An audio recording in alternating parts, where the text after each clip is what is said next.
Hey everyone, I'm Amanda Nick, and I am the AARC Program Committee Chair and also the expert for NeoPEDS content. We want to talk to you a little bit today about how to avoid the rejection pile.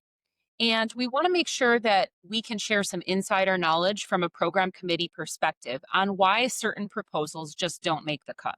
Top reasons why proposals are rejected are because there may be a lack of clarity or a lack of focus. Remember that we want to make sure that the content that we are presenting is very targeted towards a specific audience.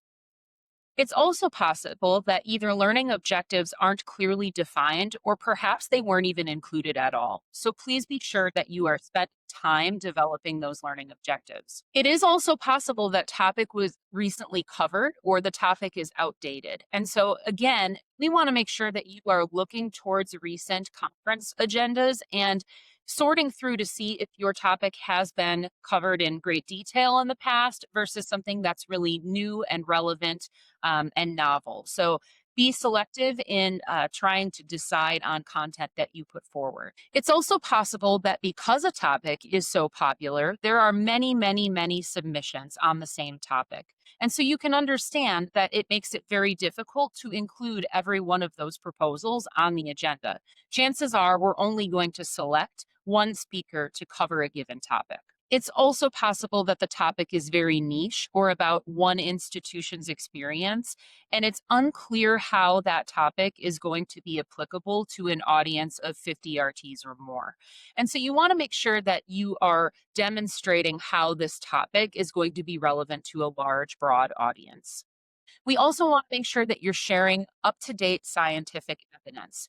Even for content involving leaders and managers, there's still published evidence out there in how strategies can be applied from a leadership perspective. So just because it's not a topic that is heavy in clinical science doesn't mean that the science isn't out there. So remember that you want to incorporate up-to-date scientific evidence regardless of the track. A few fixes that you can use to try to avoid that rejection pile, you want to do that search of the past programs. Go into your search engine, type in AARC Congress 2023, AARC Congress 2024, and you will come up with the most recent programs to see what has been presented in past years. And then I can't stress enough the importance of asking someone else to review a draft of your proposal.